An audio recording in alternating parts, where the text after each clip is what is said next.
Hey guys, in this video I'm going to show you how you can transfer money to someone using a PayID.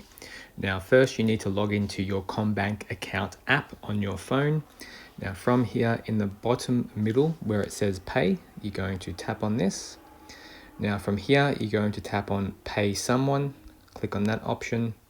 Now from here in the top right hand corner where it says the plus icon, tap on that.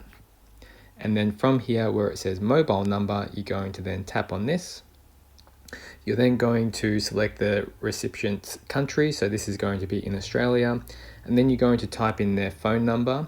Once their phone number has been typed in, it will come up with some basic details confirming their last name. Please make sure these details are correct before you send this payment. And then once that has been confirmed, you can send the payment you'd like, and then they should receive that fairly quickly. And that is all. If you found this helpful, make sure you like and subscribe.